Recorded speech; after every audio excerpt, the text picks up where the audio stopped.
All right, class. First off, as always, good day. I'm glad you're here. So, today's lesson is going to be again about um, the advertisements. Particularly, we're going to look at several things. Um, one of them is an experiment, which sadly you won't be able to do, because we did it in class. And the second one is going to be about algorithms and things like that. So, let's go ahead and look at the objectives. We're going to examine how the Pavlov experiment works. Okay, we're going to see what it was, how it works, and things like that.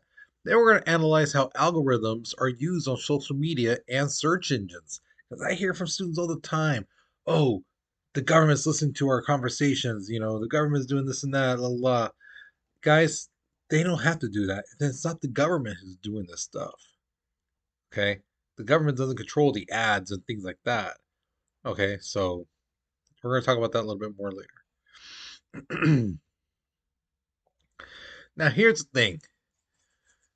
Um, because this is on YouTube, there's this whole thing about copyright, and I can't show you the video I used in class because again, I don't own the rights to this video I used. So we can't really do the experiment with you. So what I want you to do for your warm up is just tell me really quickly, how's your day going? Tell me how you're doing. How are you feeling? Did you get enough sleep? Did you, wake up on the wrong side of the bed? Just tell me how you're feeling, how you're doing. Okay, I'm interested. I want to know how you are. Okay, so that will be your warm up. Okay, so be sure you write down again. Just tell me how you're feeling, how you're doing. Did you get enough sleep? Um, did you have a good breakfast? Are you going to get something to eat really good later on? Or you um, do you think you're looking really nice today? Or tell me how you're doing, how you're feeling? Okay. So write a couple sentences about that. Okay. That'll be your warm up. So let's go ahead and get to the notes. All right. So what would happen was in class, I put on a video. First off, I had the students listen to the sounds of uh, barbecue, basically a steak being grilled, some shrimp being on the grill. And then later I showed them the video. And some students told me, oh, just watching it and hearing it made me hungry, because they connected the sound to food and things like that. And they started getting hungry. And, you know, um, someone told me, whenever they hear that noise, of like the fat crackling and stuff like that at their homes, they think, hey, like dinner's ready, and they start getting hungry and things like that. So it's kind of like, oh, there's like a little connection. You connect with that sound to, hey, it's dinner time. So the thing is, this guy Ivan Pavlov did this very famous experiment in 1896, and basically he realized that if he connected a sound to a stimuli, which would be in this case food, he would get a dog to salivate. Okay. Now, if you look at this little chart thing, it's very true. Dog sees food, it's going to get hungry. Okay. You ring a bell at a dog, he's going to be like, cool, you ring the bell. Awesome. Good job. But if you ring the bell and then you gave him food, and you did this after a while, keep doing it and doing it, here's the bell, ding, ding, ding, here's some food. Ding, ding, ding, here's some food. The dog's going to connect the sound to, hey, I'm going to get food. And that's what happened. Pavlov rang the bell, and the dog started salivating. Like, well, hey, where's the food? You know, and the thing with this, it had to be done quite a bit of time. It couldn't have been just once or twice. It had to be done for like weeks, months. Now, once condition was set, the sound of the bell made again the dog salivate when there was no food. Okay. This in psychology is known as classical conditioning. Okay. Um, it's a process that involves creating an association between a natural existing stimulus and a previously neutral one. So, in simpler terms, in layman's terms, it's a type of learning that happens unconsciously. Okay. And I explained in class how you guys are basically classically conditioned. And one of the best ways I can show you, I showed people in class was I told students, let's say there's 10 minutes before class, and all of a sudden somebody gets up, puts their work in their backpack. What do automatically? And almost every single student basically said, "Oh, I get up or I start putting my stuff away." Yeah. And sure enough, in class, especially today, I had one student do that. I didn't tell anyone else, just him. Like, hey, when I get up, you get up, okay? And sure enough, that's what he did. He got up, and all of a sudden, everyone, okay, they start getting their stuff ready. I'm like, guys, we still got 10 minutes left. And then they check their phones. Oh yeah, we got 10 minutes left, huh? See, like, just proved it to you guys. You guys hear and see that you connect. Oh, class is over. This person's getting their stuff together. You don't even bother looking at the time. So that was pretty fun to do in class. So now we're going to get to algorithms. Now, here's the thing for, I mean, God, the past like 10 years, I've heard students tell me, oh, the government's like listening to our phone conversations and things like that, or they're looking at what you're putting down. I'm like, why do you say that? And they would tell me, because when I look at my social media sites, these commercials and ads that come up, I was just talking to my friends about it, or I was just thinking about this product. You know, they have to be listening to your stuff. They have to be listening to your conversations. Guys, no. What they use are algorithms.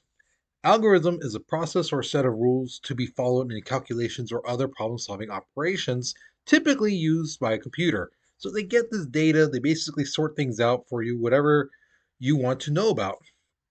Now, social media uses algorithms, and what they do is they use several demographics, which we've talked about before.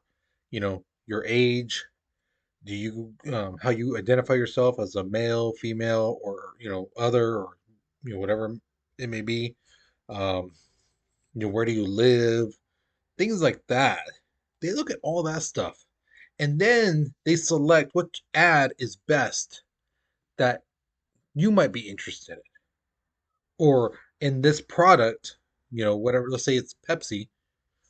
Who might be interested in drinking Pepsi? Which demographic, which section of this pie is would more likely drink Pepsi?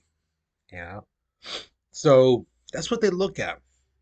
Now, most apps and websites use your information, that you basically give them, the information they gather. So all the stuff like your likes, posts, recommendations, suggestion, purchases, searches, hashtag uses. This one I found out was pretty interesting. What or who you follow on social media. So, like, if you're following the one of the Kardashians and you like everything they post, they realize, okay, well, they'll like anything they are associated with, you know.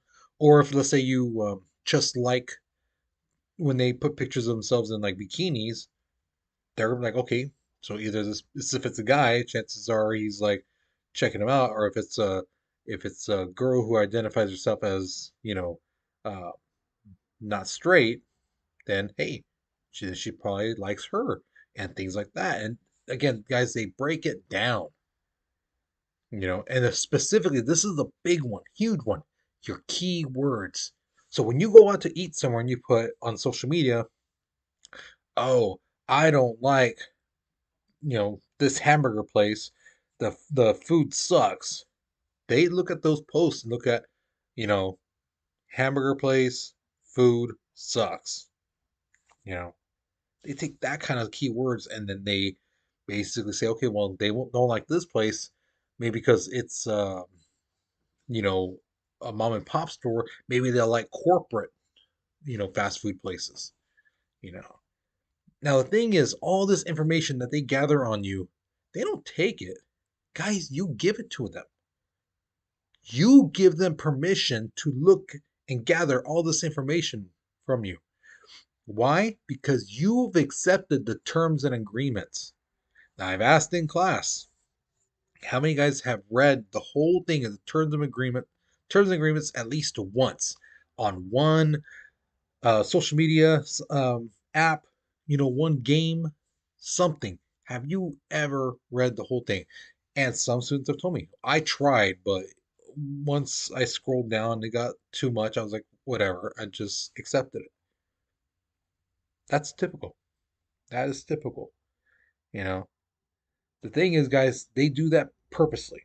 They know once you see, especially your generation, once they see that, oh, there's so much, oh, I'm just done. That's too much reading. Or if you start reading, like, oh, this is so boring. I don't get it. Whatever. I'll accept it. They expect you to do that. They want you to do that. That's why they make it so big. That's why they use a lot of lawyer talk. Okay. Now, all that information they gathered on you, they get to sell to a third party company. If that's what the terms and agreement says they can do, then they can do it. So again, let's say Pepsi says, we want to know um, who likes Pepsi or who's, you know, talked about Pepsi, things like that. Pepsi, that social site can sell your information to them saying this person, this person, and took a picture with it. They mentioned it, you know, they've searched it, things like that. So here's the other thing too. When you link your apps and things like that together, that just gives them more access to information and more of the stuff they can pinpoint which exact demographic are you. So when you link up your Facebook, Snapchat, Instagram, Twitter, Google, Pinterest, YouTube, TikTok, Tumblr, Reddit, whatever, they get more and more information out of you.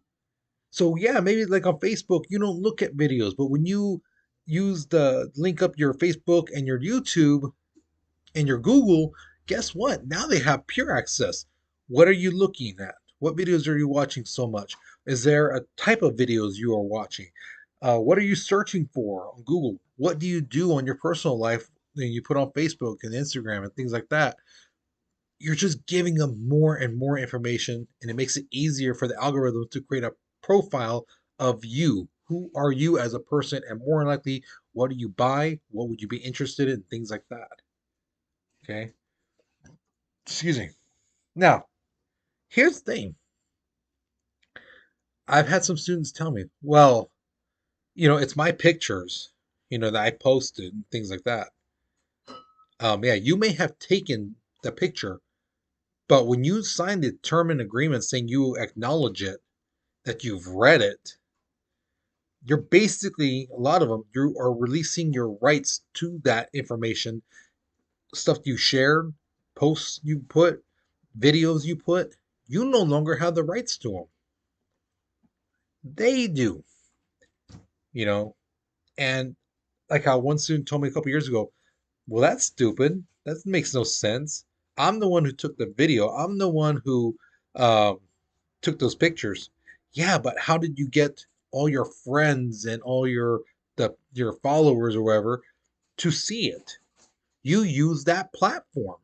You use their app. You use their um, social media sites to get that information out there for people to see. Ergo, it's now their property because you used their platform. Now, here's the other thing too, because this came up some years ago. Somebody was trying to say, "Oh, this company used my picture in their ads, you know, and I should be paid for it because they're using my picture, my likeness." Again, because that person used social media to put that picture up, that social media site sold that picture to the company where they had like a soda in their hand, and they used it in a commercial. They paid for that picture, which belongs to the social media site because that person used it to post it to everyone. So they don't get nothing. So don't think if you see a picture of you, with a drink, like laughing because you were at a party, and all of a sudden you find out that your picture is on an ad, don't think, oh, I'm going to get paid. No, you're not. Now, 2, 3 years ago, I had a student basically say, well, I'm gonna delete all my stuff on that social site. Awesome. Good job. Guess what? All that information, the picture, videos, and all the things, um, that's still their property. You can delete it, but it's still on those that site. Well, I'm gonna delete my account then completely. Great. Awesome. Here's the problem. Everything on the internet is saved, you guys. Every dumb picture you posted, every time you've put a video up, things like that, it's saved on the internet. Yeah. So if you posted a picture of you looking just nasty or whatever or embarrassing, guess what? It's there forever. And your future kids will probably be able to find it and go, Mom, what were you thinking? Dad, why did you have that haircut? Did you think it was cool? Oh my God, what were you wearing? That's so just nasty and wrong. You know, again, it's going to be up there. And when you apply for a job, the people hiring you could look you up and see what kind of person you are. What are you affiliated with? Things like that. They can see that stuff. Okay. Now, I've had some students go, well, who has all this information? Different agencies, possibly some governments. I wouldn't doubt it. But we know there is one for sure. I believe it's in Oslo, and they have a building that hubs all kinds of information off the internet. They have like servers and servers of this stuff, you know, and everything on the internet is saved there. So, yeah. So one of the most frequently asked questions I get is from students going, "Do commercials have to tell you the truth?" Now, here's the thing, guys. Honestly, by law, yeah, they do. Okay, but you have to remember there's difference between truth and like fibbing, you know. And this is why these companies spend so much money on lawyers and on advertising guys and to go over this thing called legal disclaimers. So the thing is, the government doesn't review ads; they really don't, you know. But the thing is, if you watch these commercials, you might see something like that one picture right there. You see there someone going, "My name is Tammy, and I lost 900 pounds drinking this stuff." And sometimes you look at those pictures like, that don't look like them, you know. And sometimes it is them, you know. But the thing is, you'll see a little asterisk thing saying results may vary, results not typical, you know, or it may say on the bottom you have to join this program, things like that. And if you notice, a lot of these advertisements that talk about, oh, you take this pill, you'll lose some weight. They tell you on there, it says must works when having a proper diet and exercise. Well, no, duh. That's how you lose weight when you exercise, you know, and you eat right. So you don't even need those pills. You don't even need that stuff. And if you looked at the advertisements talking about like, are you can't sleep, you want to sleep, take these pills, and then they tell you the side effects may cause your nose to bleed uncontrollably. Your fingernails might come off, or death. Other side effects not mentioned may apply. Why do they say that kind of stuff? Because they don't know what might happen, and just in case something does happen, like I don't know, someone's head explodes, they can say, well, it's covered at that last part. Other things may occur.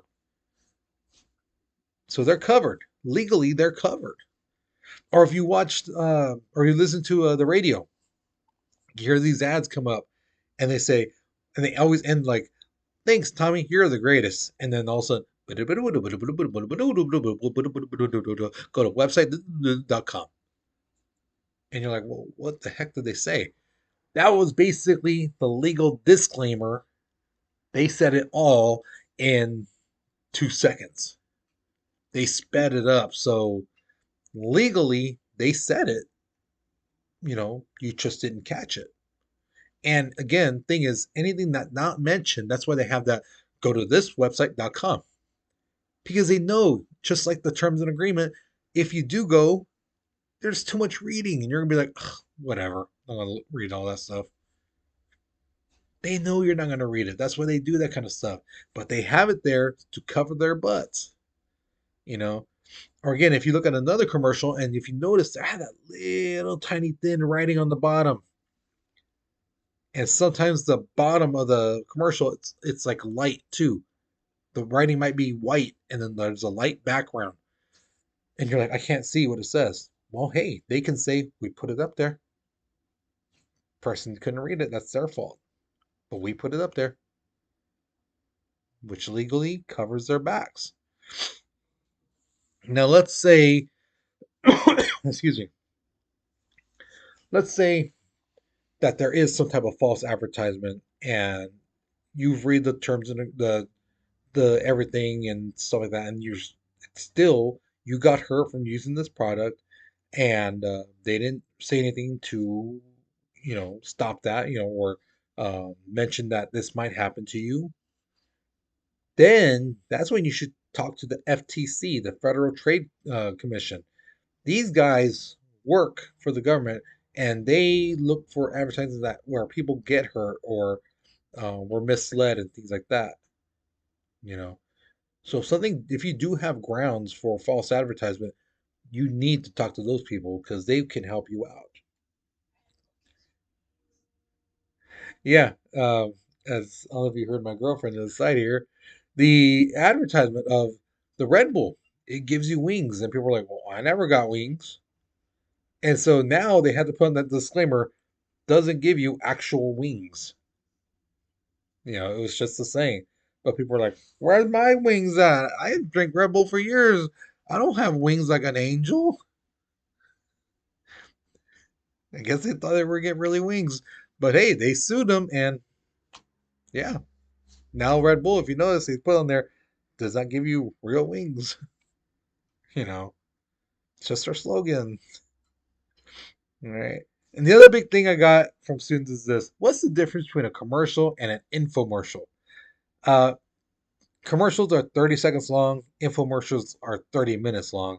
And that's where they have those really bad acting, like can't cut a tomato and they like squash it with their hand, like, I don't know how to do this. You know, things like that. Because they're trying to demonstrate that, oh, if you buy our product, it is better than this other, or, you know, type of knife or their competitors. That's all it is. They're trying to show how it's better. Is it? Probably not. But they bought the airtime and they're trying to show you that this thing works. All right, so here is your final question. So going back to classical conditioning, remember the thing with the Pavlov experiment? My question to you is this: do you think classical conditioning will or would work on everything? And when I mean everything, I mean like people, young, old, smart, people who already know about classical conditioning, with not just dogs, but cats, snails, turtles, any animal that has movement and rationale. Do you think it could work on everything? What do you think? Yes, no, why not? Or why you say that it would work? Okay, so think about it, write your response. Okay, once you finish this, you're done with this lesson. All right. So, um, hope you enjoyed it. Hope you learned something new. So again, guys, I won't be in class next time. You go in. I won't be there till after spring break. Okay. So, with that being said, you guys, you take care. You be safe, and I'll see you guys soon. Okay.